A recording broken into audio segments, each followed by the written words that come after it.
Hi, I'm Micah Clark. Thank you for joining us today. I have the video you've been waiting for. For a long time, I've been talking about what a great legislative session we've had with pro-family issues that the American Family Association deals with. And I've gotten some pushback from people who said, yeah, that's great, but I'm really upset about property taxes. Well, I'll be the first to say I don't understand property taxes very well, but we have a guest who does a little better than I do. We have a dear friend of mine, Mark Hall, who is a county council member for Hamilton County. And so I wanted to bring him in to talk about what happened. But before I do, I kind of want to set the stage of what I saw. The governor was campaigning against the lieutenant governor in the primary. She was talking about the income tax. The governor was out campaigning. I think he heard a lot about property taxes. And so he went into the legislative session calling for property tax reform. A criticism I have of him a little bit is this is a major, major issue, and I think the run-up to it was a little bit short, and I think people, for whatever reason, probably the pain they were feeling with assessments, expected a major property tax reform. But I knew the budget was tight. Met with the Ways and Means chairman about some other issues. He told me last year the budget was going to be tight. So doing a lot for property taxes wasn't something I expected, but I think a lot of people did expect it because they were feeling a lot of pain. And so a lot of people are upset with what the state did or didn't do. What you should receive from what we're reading is about a $200 to $300 cut in your property taxes next year. But there's a lot of confusion about what does this do to the local governments, what part do they play in this. So I wanted to bring on Mark Hall today. Mark, thank you for joining us. Before we get going, let's tell our audience, and our audience is all over the state. So we've got different sized counties. People who are watching, but you're from one of the larger counties here in Hamilton County. Tell us about what your office is first. Certainly. Thanks for having me. Great to have you. Always appreciate the time to be able to explain these things and answer questions. County government is organized in twofold. There are commissioners that oversee the county government, and this is for 90 of the 92 counties that don't have, like Marion County with Unigov or Lake County. So 3 county commissioners that are essentially the executive and the administrative branch of local county government. And then 7 that are responsible for the fiscal side, county council members. I serve on the county council. I represent a district of about 85,000 people, but the decisions that I'm involved with affect all 385,000 people. So the commissioners, there's a healthy tension between the commissioners and the council. They will go and strike a deal, they'll sign a contract, but they can't fund any of it. So the council has to be the check and balance with budgetary oversight for a number of departments. I brought my prop today so you can see it. This is my budget book, and you can see it's about 4 inches thick. For this past year, I carry it in my truck because I get a lot of people that will stop me on the street or after church and say, hey, I want to understand about my property taxes. And so I flip them through where some of that money goes. So that's how county government's orchestrated. It is contentious at times, but by design, where if we don't approve something, the commissioners can't execute, whether it's a road project or a park or ground acquisition or anything they might do from an executive or administrative perspective. And then we can bring things to them that we would fund and ask them to go do it. They could turn it down. So there's a healthy contentiousness between, but that's by design. So these are constitutional positions within county government. So how does a city play into that? Do you have tension or differences with city? Because you have a separate government city. You've got a mayor and a city council too in the midst of your county. How does that all kind of play out? So there is, I'll call it a healthy tension that sometimes boils over into an unhealthy tension. But conflict isn't bad if it's handled properly. So the answer to your question is yes. I tend to go to the Cicero Town Council meetings. I go to as many Noblesville Town Council meetings. I was at their Town Council meeting last night. In part, you learn a lot more by sitting and observing and watching the projects and understanding the things that are happening. I also meet with the mayor of Noblesville on a regular basis. I represent the Noblesville directly, in addition to Jackson Township and Cicero. So I meet with those councilors regularly just to get an idea. I look, what do you have on the horizon? What are you thinking about this? What are you thinking about that? So we can find a way to work together. There are a number of departments in the county that obviously serve the city. So things like the highways, and if we're working on a project, we might not know that the state is going to work on a project or the city is going to work on a project. And rarely is there any coordination, Uh-huh. like we're experiencing with State Road 32 now. Sure. At least there was a little bit of coordination ahead of time. So there has to be a lot of communication. The mayors will meet with the commissioners on a regular basis Okay. to try to get ahead of those kinds of issues. But there are lots of, I'll say, overlaps Okay. between police and EMS. The 911 Communications Center, as an example, serves everywhere. The county, most people don't know this, but we spent almost $20 million in radios. The county did to provide them for every city. So every police officer in all of the city and fire, they all get their radios from the county. So we work together. Most of the time we work together well. I tend to go and ask questions and observe because I'm stay in my swim lane. I'm not a commissioner, but I can influence it. And I would prefer to know what's coming than to be surprised. We have people who pay, to them, their largest tax is probably property taxes at the local level. It has a state component, it has a county component, it has a public school component. How much of that is your funding source for the county? Is it significant? So if you look at, and this is all part of what I brought today, that you can see the rates and the historic rates for the county. So we might collect 1% of that comes into the county coffers. Some of it would go to individual cities, and then we divvy that up. So if you go back and look, you can actually see what the county tax rates are by district. So if you take a look at Noblesville, the overall district rate went from 12749 to 12377, and then you got all of the county rates. So what I did was I pulled my actual property tax and I brought it up and said, what is my county tax rate? So in 23, it was 0.2744. So out of all that gets collected, county government runs on 0.2744 in 23, and then we took it to 0.2737 in 24, and then maintained a flat tax rate for 25. Okay. And then you can begin to see it. The school district, I live in Noblesville, the school district tax rate was 1.2921. So of all that you pay in property taxes, you can see how much of that goes to the county, 0.2744, versus the school district, 1.2921. So most of property taxes are going into the state coffers and then coming back. And then it cycles back. There's a library piece and there's a solid waste piece.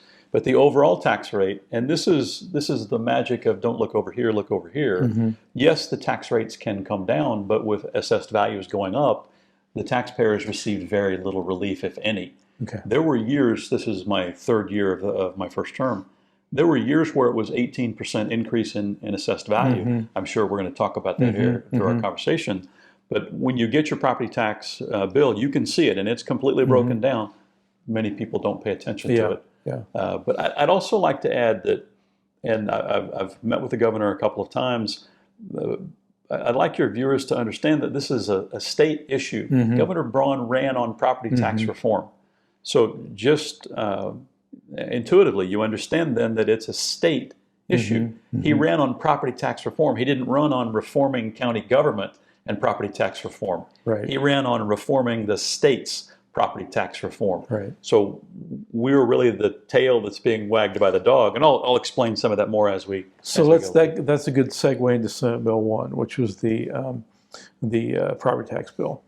What exactly did the legislature do? Because they did both a property tax relief for homeowners, but they also changed some tax rates for cities and counties. And it didn't seem to be very popular with cities and counties. They were doing that, but they're also touting that they may have capped some of those and given some people some relief. What's your take on what happened, or Senate Bill 1 as a local county official? So I can speak to it effectively from the county level. I can't really speak to it effectively from the city level, other than I've seen some numbers for the cities in Hamilton County and the school districts. So just at a very high level, we're projected to lose between $7 and $9 million in revenue in 2026. $9 to $11 million in revenue in 27. Because of the changes in Senate Bill 1. Because of the changes. So that's affecting every county differently, but Correct. For us it's pretty significant. Yeah, it's a big number. One of the highest numbers in all of the state from a county funding perspective, us and Marion County. Because of the population? Or well, if you're going to reduce the property tax rate, even though our AV is going up, our financial experts at the county have done the calculations, and then we got them from the state, the County Council Association, to show the impact on other counties and the school systems, other taxing districts. So I focus in on ours and how much we have in rainy day and how much we've saved to make sure that we can withstand any big budget hit. The first pass, we thought it was going to be $40 million. Wow. Which would have meant some pretty dire things to the county government side. Likely would have meant a cut to services. Okay. But in that $7 to $9 million range, then you move it up a couple $1 million for 27 and a few $1 million more for 28.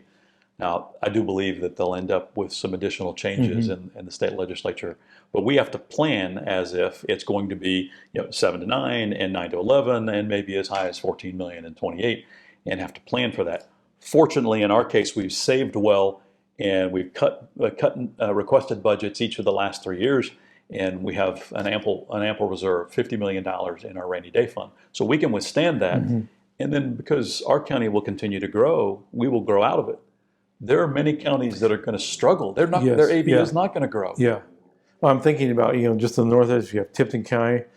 The county seat there is about 6,000 people. We have that in some of our subdivisions in Noblesville. So this affects every county differently, and there's been a lot of wailing and gnashing of teeth in some counties, and I understand that.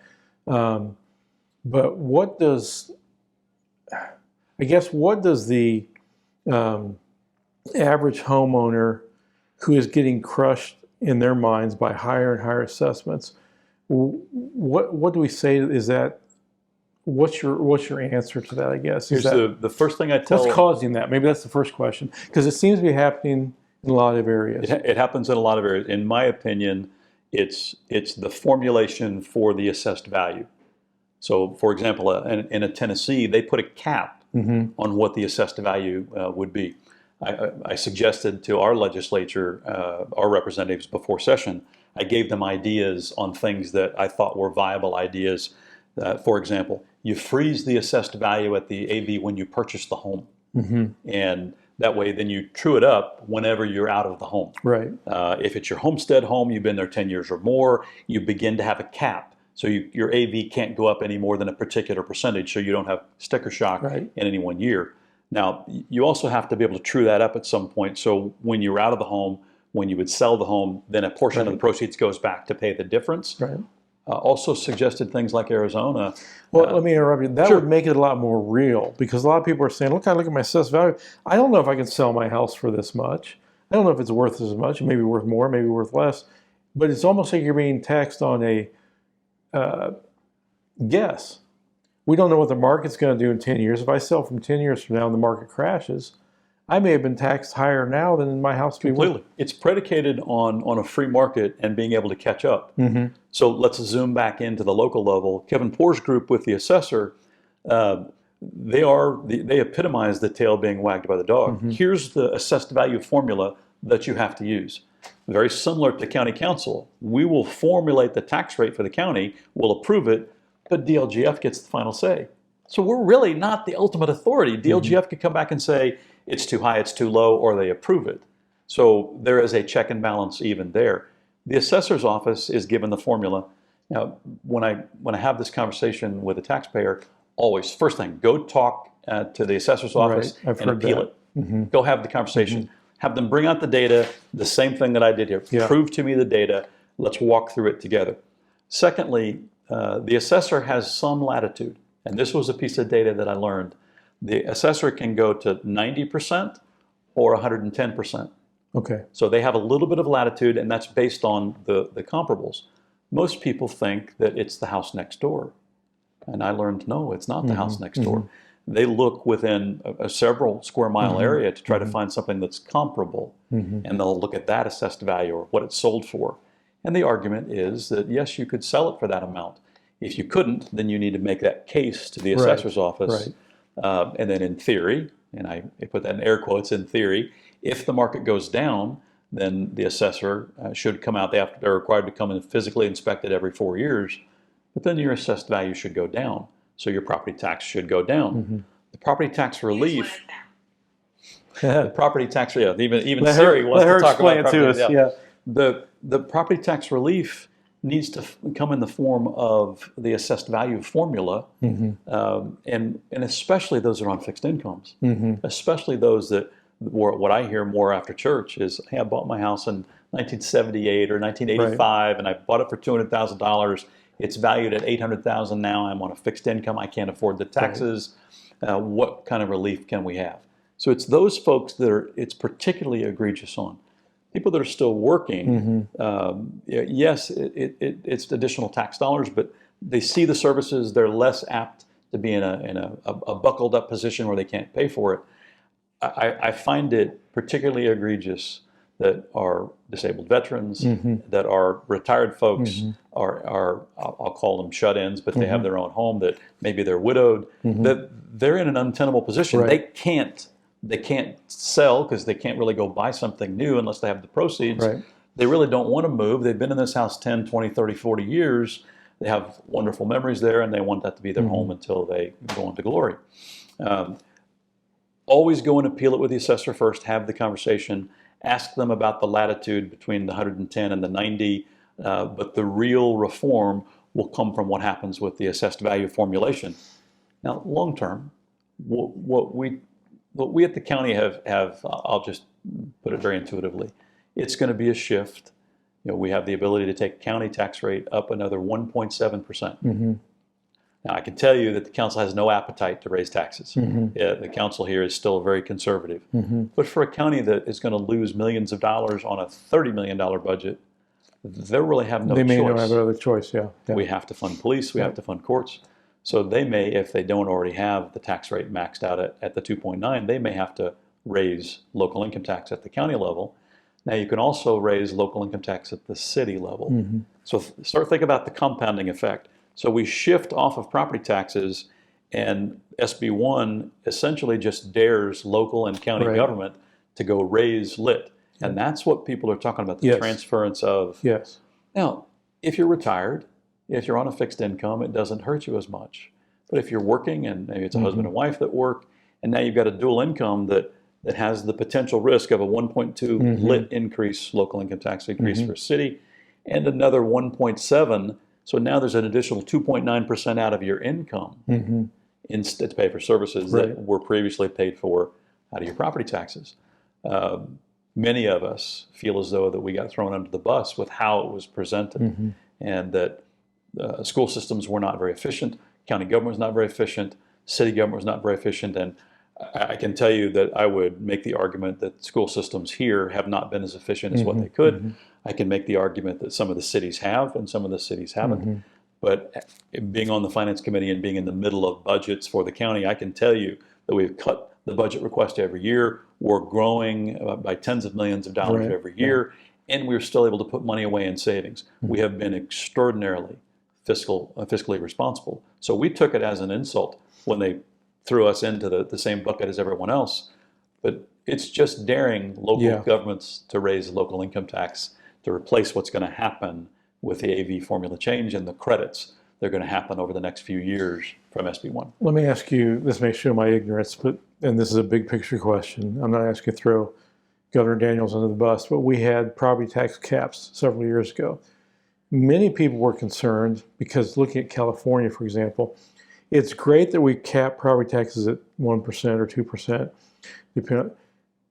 but did that just drive the assessments higher to get around that one? Yes, it's capped at 1%, but if you raise did that cause assessments to go up faster than they would have? I don't think so. I think that was an unintended consequence. When you look at when Governor Daniels and the legislature put those 1, 2, and 3 tax caps in place, which did help. It did, yes, completely. It did. We didn't have the kind of inflation. We didn't have the kind of increase. We didn't have as much demand for people to be in Hamilton County as what it used to. But go statewide, and a lot of those counties are decreasing in size. So they're not going to have much of a choice. Property tax notwithstanding, or property tax caps, notwithstanding, they're not going to have much choice. They've got to fund police. They've got to be able to fund, in some cases, a jail. They still have to run elections. They have courts. All of those things require dollars. And if they lose the funding from property taxes, you either cut services, which by statute they can't, or you find a way to fund them. Now, you could regionalize courts. There are things like that, but I don't think that's going to happen in the short term. I fully expect the state legislature to come back with additional fixes Right. in the next few years that will address it. Well, and I kind of interrupt you. You started to tell me there were some things you told legislators you thought could be done. Yes. And you mentioned one. Tell me a little bit. What's your idea, from your perspective, that when the legislature comes back, what ideas would you like to see them look at? So because they're still hearing about this. Yeah, they will for a while. Yeah. The impetus of the problem, from my view, is the assessed value formulation. Mm-hmm. So, is it really what a person could sell their home for? Mm-hmm. Are we really reacting well enough to the marketplace when rates go down or when the values go down? I would argue there's a lag time. Let's say legislature would argue there's a lag time in catching up. So if the value goes up, that maybe they don't catch it for a couple of years to increase your assessed value. But the premise is you could sell your home for that, so that's what it's worth. Whole nother argument about if you own your home outright and you're paying property taxes on it, do you really own your home? That's a different conversation for a different day, but there's justification for the elimination of property taxes altogether. So some of the ideas, freeze it. So you freeze the assessed value when you buy the home. So you bought a home for $300,000 in 2000 and you're paying your property tax on $300,000 until you leave the home. You sell, and then you true up. Or in some cases, maybe if you're a disabled, retired, honorably retired vet, or other set of circumstances, maybe you don't have to true it up, and you're just paying, and you know exactly what you're going to pay, and you can budget accordingly. Right, which is great for people on a fixed income. Oh, completely. Arizona eliminated property taxes. I was going to ask you how states have done that. You had to be a certain age, and you had to be honorably discharged veteran. Tennessee capped it, so it can only go up so much per year. So all of these were suggestions that I took to our state legislators before session and said, hey, here's some ideas, some thoughts on reform that's worked in other places. You work down there often. You know how the sausage gets made. Very tough to get an idea all the way through 150 people. All the way to conclusion. So we get the product that we get. But those kinds of ideas would offer real relief. What I fear is going to happen, especially in counties that weren't able to save well, that were running so close to the line, I fear that they'll have no choice but to increase the local income tax. The schools have the same opportunity. They're going to get hammered pretty substantial in a pretty substantial fashion with their funding out of SB 1. Then cities in the same way. It could be much more for a school system than what we're experiencing. The number was comparable to what the county was. This would be for Hamilton Southeastern. So large school systems, they'll immediately react back to referendums. Well, and in Noblesville's case, 47% of our property tax bill goes to Noblesville schools. 47%. It's enormous. So folks come to me and I campaigned for a whole group of very conservative school board candidates, and they were soundly defeated. Voter apathy is real, and now they're feeling the pain of that decision, and one of the referendums comes off in 27, if I believe, and they're already having the discussions about replacing the referendum, and it's just perfunctory. Well, there's a perception out there that our schools are underfunded. I don't necessarily believe that. Yes. State increases every budget, it goes up. Is there a way to fund schools differently? I know I'm asking you way out of your realm now, but is there a way to fund schools differently that would make this a better process for taxpayers? Well, that's a loaded question, and probably best for an individual time to podcast. But the short answer is yes. I like what SB 1 has implied, where you can only pass referendums on large election years. Right. It's not a coincidence that you'd have 6 or 7% turnout for a local city election that happens to have a referendum. Right. I would say those things are done with purpose more than they are done just by coincidence. So making sure that you have to have a certain percentage of the voters or the referendum can't pass. So if you don't get, pick a number, you don't get 55% or more, your referendum just doesn't pass until you can get 55% of the people that would actually get behind it. That would make it so much more plausible for the taxpayer.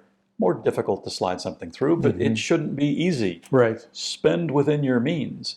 You know what you're going to have. The school boards are going to have a challenge with less funding, and then now that the money will truly follow the student more, then some of those dollars are going to come away again. But they spend on capital projects much more than what they should. And I'm kids that play high school sports, and I'm not advocating against it. But when you spend multiple seven figures for the third football field or the third sports field, there's got to Olympic pool. Look at your graduation rates, look at your literacy rates, and look at the job that you're doing to prepare kids for the next step in their life, whether that's going to secondary education or whether it's going into the workforce. If you're not doing that well, then you really shouldn't be spending the dollars on the new track stadium or on the new football stadium. Let's make sure we've got our academic houses in order. But it's really fiscal conservatism in practice. If you elect fiscally conservative people, it's like when we were raising our kids. What do you need versus what do you want? We want to have the best football stadium. I read about Brownsburg and what they've spent, for example, in basketball and football. Not just picking on Brownsburg. Elkhart, same thing. Valparaiso, same thing. Evansville, same thing. This is systemic around the where state. we live, you have Grand Park in Westfield. Yes. Every city now wants to have a Grand Park and replicate what they've done there. You can't do that everywhere. There's a diminishing returns, and I have questions. There's even questions how much is being made off of that, if it's sustainable in and of itself. Is it a moneymaker or not? Everyone thinks it is, but it may not be. But if you put one in Elwood, it's not going to be like Westfield necessarily. It makes me wonder. I always get the argument, well, the unmeasurable. So look at the economic impact of this or that. And we oversee tourism, so we get a lot of really strong data about people who would come to a Grand Park. And so we can actually tell the number of unique cell phones, for example, that showed up, the amount of dollars that were spent in hotels, and track that. So we can, if you put numbers behind it, then I'm okay. But when you tell me that it's this fuzzy math about economic growth, I'm more skeptical. So what the next step? I hope the governor. It sounds like to me like the governor realizes he needs to come back, maybe not next year, but the next budget year, and push for this some more. What's your how would that affect you? What does he need to do to lower property taxes and protect local government? Is that doable at the state level? It would be threading a needle. It'll be difficult because you're going to have I'll call it fear mongering from those that will be advocating on behalf of local and city government, and some of that's true. Sure. But even with the I'll call it the narratives that were pushed by certain cities and counties around the state, not one policeman's been let go that I'm aware of. I've not read about any firemen that have been let go that I'm aware of. I did read about in Tippecanoe County, and they were preparing for more firemen, and those hires were delayed or were eliminated. But I've not heard of any existing public safety. But that was the go-to, is if you defund this kind of level for city and county government, that's going to impact people's public safety, that will have kids that won't be safe, we'll have problems in our jails. And I'm not seeing that yet. Well, it's a matter of priorities. As a local government, your priority ought to be public safety, maybe roads. Yeah. There's things, all sorts of things you do. You could probably tell me about things we've never even heard of that you deal with that maybe the public doesn't want to prioritize. Maybe we can make some cuts down here, but it always seems like the rhetoric is, well, if we don't pass the school referendum, we're firing teachers. If we don't do this tax, we're firing firemen. Nobody wants to do that. But there's other places I would think could be cut. First, and I'll give you an example. This is a live example that we deal with. We have, last year, here's the pages and pages and pages of not-for-profit grant requests. Right. Okay. And if I remember right, so it was $1.2 million. $1.2 million worth of grant requests.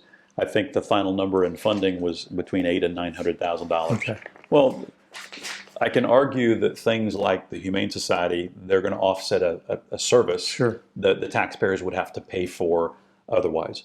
So those things notwithstanding, I have a challenge. Why are we taking tax dollars Right. and donating tax dollars of taxpayers that might not support a particular Pet not-for-profit? project, yeah. And we're taking dollars and we're making Hamilton County better. I'm not going to argue that. But if I wanted to donate to ABC charity, I would write that Right, check myself. right. So there's an immediate place to go and look for it. Because there's things everybody agrees on. We all need firemen. We all need policemen. Yes. So those are it should be off the table, not your first threat that we're going to fire these guys. Go down the line, look at these other things that could be funded differently. Completely. And Yeah. that's what we've done each of the budget sessions in my first 2 years. We've cut roughly $10 to $12 million out of requests.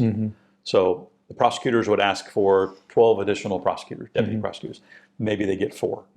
But we have some things that we just can't Right. control, like by state statute, because we've grown so much, we have to have 4 more courts. Okay. We can't house them. Yeah. So now an $88 million, maybe a little more than that. So call it $90 million building expansion to be able to have more courts. Now the state will pay for the judges, the magistrates that will be our cost, but the entire staff. So all the bailiffs and the recorders and all of the people that just continues to be more and more budget increase. We can't not fund that. That's public safety also.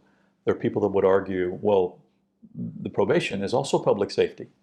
Yeah, okay, yeah. I can make that argument a little bit, but they're not out getting bad guys off the streets. They're not out chasing people that have just robbed a bank. So there's a little bit of a different argument. Fortunately, in our case, the county doesn't have a fire department. But this brings up a little known piece of SB1 that I wanted to mention. So there is a fire and EMS lit tax available. Now this is completely— Is that new? Oh yeah, this is Okay. completely, and in addition to. So the county lit increase, the city lit increase, and at the county level, now your county government could also pass a fire and EMS lit and fund the fire districts around in your territory, so within your townships, within your county. We've been, I'll just say the innuendo has started already about how the county should consider going ahead and passing a fire and EMS tax. The county doesn't have a fire department. Now we helped and funded the Police and Fire Training Center, which will help all of our county, because we felt like that was something that we could do to contribute to public safety in the county. Each county will have the same option. Okay. So in Randolph County or Orange County or Tippecanoe County, they will have the opportunity to look at and pass an additional lit. So the county lit, the city lit, which you wouldn't control, but the county fire and EMS lit. Now, you can also pass a lit for your county hospital. So there are provisions in this that your viewers have to pay close attention to and voice their opinion about this shift from property taxes into local income tax. It will help the fixed income constituents, because now they're not paying it on property and their income really doesn't change. But those that are still working and have families, and I mean, you can begin to add this up, and it could easily get to 2 or 3% of your income for all of these supplemental local income tax initiatives. Well, I have a final question for you, but before I ask it, it's going to be way out of left field. Yeah. What do you think what's your message to people overall about what happened with Senate Bill 1? Just hang on for 2 more years. Hopefully they'll come back and address it some more. Pay attention to the assessor. What's the big message for people who are in angst over what happened, I guess? It's typically the same message with any issue like this. You have to get involved. Yeah. Voter apathy is real. Right. I get people all of the time that say, well, I wish I would have known this back then. Talk to your state representatives, talk to your state senators, talk to your local city councilors, talk to your county councilors, express how you feel. I can tell you from personal experience, if I get 10 or 15 phone calls about an issue, I pay huge. a lot more attention. Because that's representing a lot of people who haven't called. Completely. Yeah. A recent issue over the utility district. There were more vocal people against it, but I had a 70-30 private people that just didn't want to be public and be ridiculed. 70-30 said, look, we're in support of this. Please vote for it. And as it turned out, I voted against the initiative for other reasons, but it matters. Get involved. Talk to people. Take 10 minutes. Call them. Do your research. Show up at a meeting. Have the conversation. It makes a difference. Last night at Noblesville City Council meeting, they approved 2 new housing additions for hundreds of more homes. And that happens on a pretty regular basis. There might have been 15 people in the gallery, and half of those were from the developer staff that were right. And yes, you can watch it online. But people will get mad after the fact if they had an issue with that. Correct. So first and foremost, get involved, have the conversation, try to educate yourself on the issues, and make your position known. Do I think that what we're dealing with today with the implication of SB1 will be the same thing we're dealing with in 2028? No. From the state legislators that I've talked to, they hope to publish, to revamp this where it'll be bracketed. Everything's going to be published. So here's your solid waste tax rate. You can vote it up and down. Here's your city rate, vote it up and down. Here's your county rate. Here's what libraries cost. So it creates a much more transparent. Completely an advocate of that. There are people that would really get behind the library because they use it and they see the value, and there are others that would say, no, why are we funding a library in the day of the internet? The same thing with solid waste. The same thing with some of the parks. We have wonderful parks around the state of Indiana, but people don't really think about this. That's all paid for with your tax dollars. So do you want your tax money to go and fund a park in the dunes, or would you rather have that going into public safety? Those are choices. We sometimes have to make those hard calls, like you said. For me, it's public safety first. That's the minimum rule of government. Then you can work on infrastructure, roads, et cetera. Then you begin to get on the lists of nice to haves versus have to haves. Go talk to people, express that, write a letter, write an email, go attend a meeting, get involved. If you mobilize the Christian community into being involved, into voting, we would return back to where we were 100 years ago. And I don't mean technology and not progressive. I'm talking about the values and how we spend money and how we don't spend money and what happens to tax rates. It's the apathy and the lack of involvement that's got us where we're at today. I'm encouraging everybody to jump in and get involved. My story, I know you know this. I ran my mouth for years until people goaded me and said that you got to go do something. Okay, so I jumped in the fight. I need more soldiers to jump in the fight. Come fight along with those that really try to do something right and control spending and control where the money goes. All too often, people get into this business for the wrong reasons. I'm reminded of my life verse of Colossians 3:23 and 24. Do everything you do as unto the Lord, not unto men.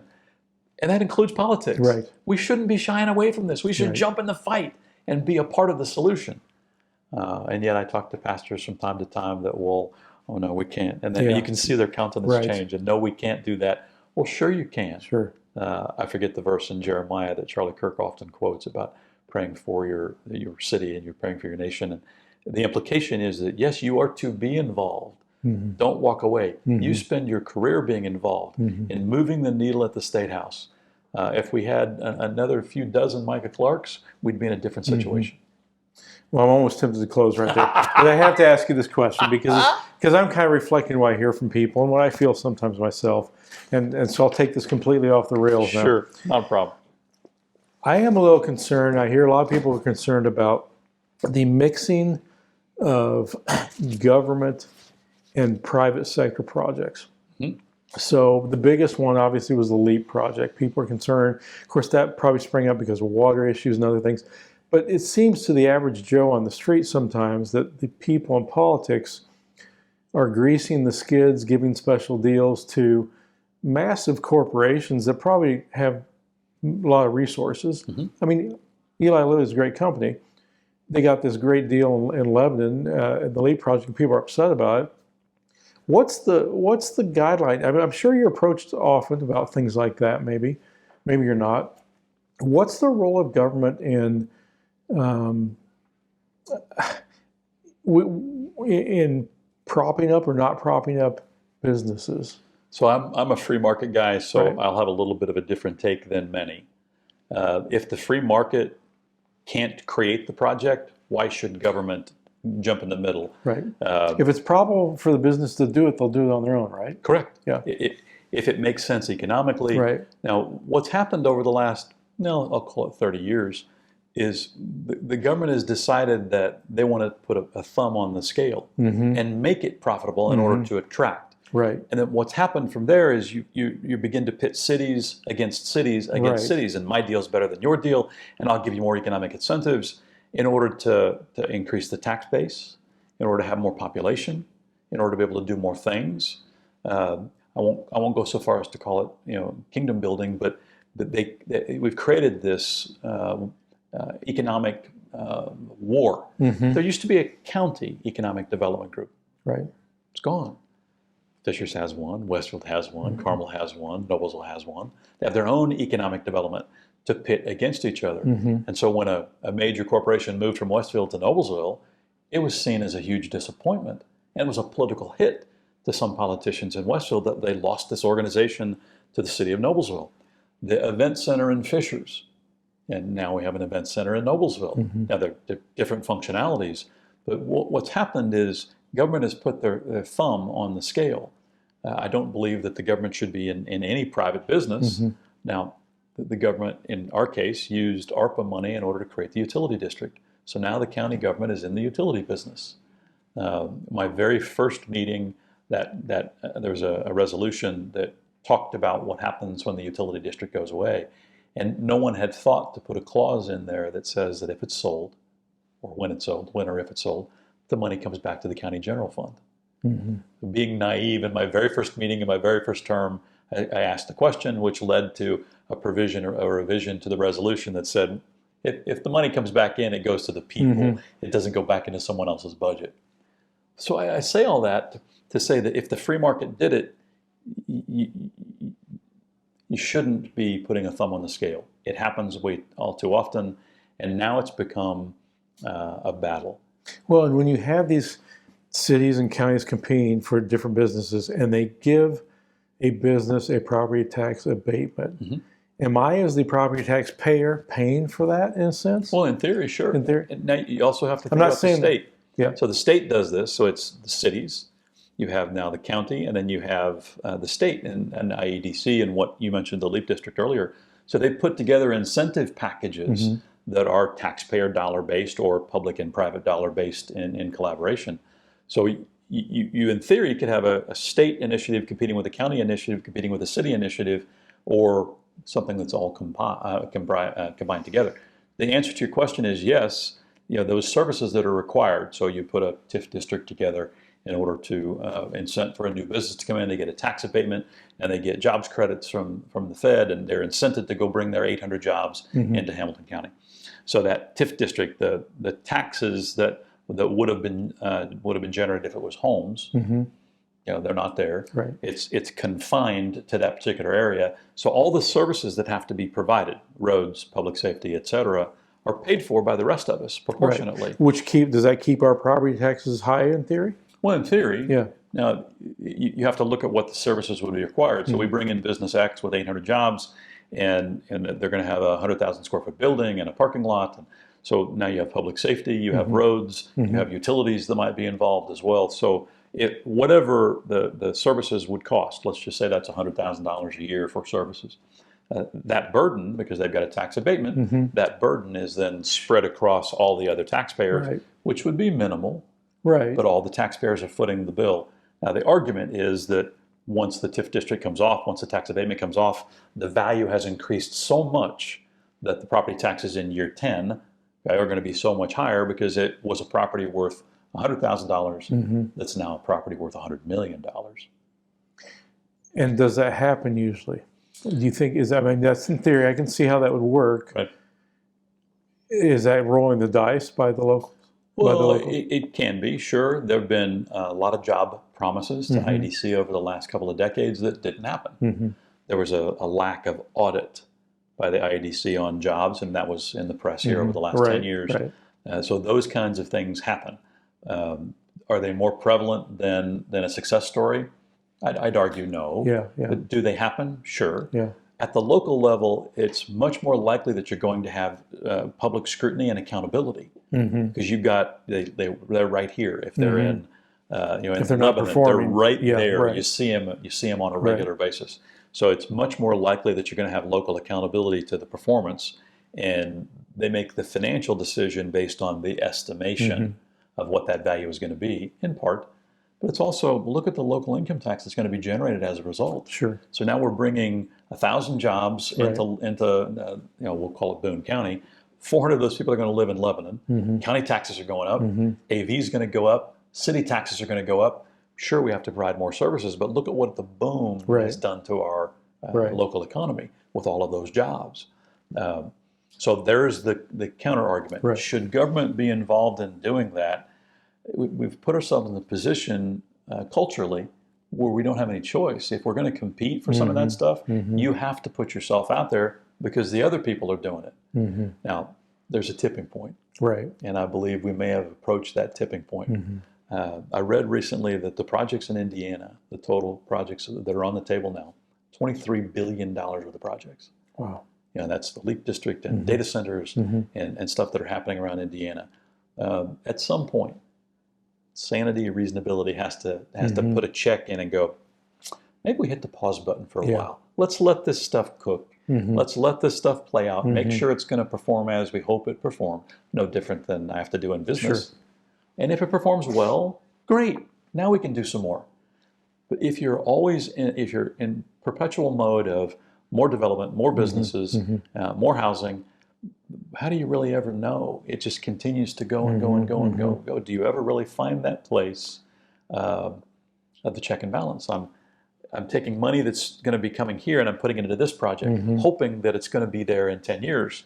And certainly there are lots of examples where it works fine. Sure. I don't mean to imply otherwise.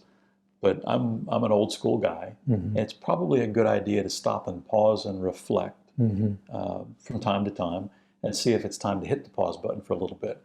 I don't see much of that around the state at all. Well, there was a forum, and I think Governor Braun gave a really good answer when he was running for office about IEDC. They asked him a question about it. And he actually made a comment that surprised me. But he said, and he wasn't slapping the Holcomb administration, and yet he was. But he said, we're always reaching out to bring in these companies from outside the state to come in. We want all these software companies from California. He said that changes the culture of Indiana. It changes the voting base of Indiana. But he said what I would prefer to see is, rather than constantly focusing on bringing people from out of state, is to make small businesses grow locally, have them succeed more. A bottom-up approach rather than bringing in the big, shiny new prize of an Amazon or something. You're preaching to the choir. I've owned a business in Indiana for over 30 years. Not once has anybody from the state ever come to me and said, how do I help you grow your business? Exactly, yeah. But think about all of the millions, tens of millions of dollars that have been put into attracting other businesses. And I epitomize the example. I'm a small business owner, have been since 1993. And do they ever come offer me? No. And most jobs come from small businesses. Yes, it's the largest percentage. I want to say it's in the 60s or higher, come from small businesses. It's an insult. And then when you add insult or add injury to insult, the capital gains tax that's sitting there, I made a proposal to the state legislature to eliminate that for homegrown Indiana businesses. It's a good idea. Why are you incenting people? It's a good idea. You're incenting them to re-domicile their business somewhere else before they sell in order to avoid the 3% capital gains tax. If they started a business here, if they've had a business here 10 or more years, you should waive the capital gains tax as an incentive for them to keep the business here. And to grow. Yeah. But no one has ever darkened my door about how do we help you grow? How can we help your business thrive? You've been here 30 plus years, and it is an insult when they go and spend millions of dollars and bring in, insert X business here. But I've become accustomed to it. their actions speak volumes. If they really cared about small business, they would do something for small business. And yet, if you became a massive business, Tennessee would come to you trying to get you there. Completely. Yeah. Yes. Yeah. And it's interesting that we've started a software business that will launch here later in the fall, and I fully expect that when that hits, I fully expect to get out of state. Yes. We'd like you to domicile here, Right. because it's cool and sexy and they get to crow about it. Oh, yeah, completely. Yeah. So I stay here because Indiana's a wonderful place to live. We raised a family here, my grandkids here, and good business climate. And it is a good business climate. It is a very pro-business climate. But if you want to maintain small business, you're incenting and spending our tax dollars for large businesses that could be repurposed into a lot of small, medium businesses and get the same or more effect. And that's my argument. And then the capital gains thing is just an extra little dig from time to time. But their actions scream. You're already here, you're embedded, you're not going anywhere, which is all probably true. Right, but they're taking you for granted in a sense. Yeah. That's a good way to say it. Yeah. Well, I'm glad I asked. Sure. That's a great answer. That's something that's been under my skin for years, is we reach out there and we don't grow from the bottom up. As a small business owner, I can tell you that I would be I typify the group that they would survey. It's not fair. Yeah. But we're used to it. Right. It is what it is. Well, Mark, thank you for joining us today. Sure, it's always Appreciate fun. your time. It's always fun. And I know that we've got some very technical things, very deep things. Please feel free to rewind it. If you have any questions, send them to me. I'd be happy to pass them on to Mark. Happy to. And but I hope that gives you some perspective on what happened with Senate Bill 1. And again, it's going to be very important that we let legislators know you need to come back and do more on this in 2 years, if not next year. The reason I don't say next year is it's not a budget year. They still could do some things. The big year will be 2 years from now in the budget year. So, but again, hope that was helpful. Many people have asked for a video on this topic, so I appreciate Mark coming in and joining us today and helping us out. I'm Micah Clark. Hope you have a wonderful weekend, and thank you for joining us.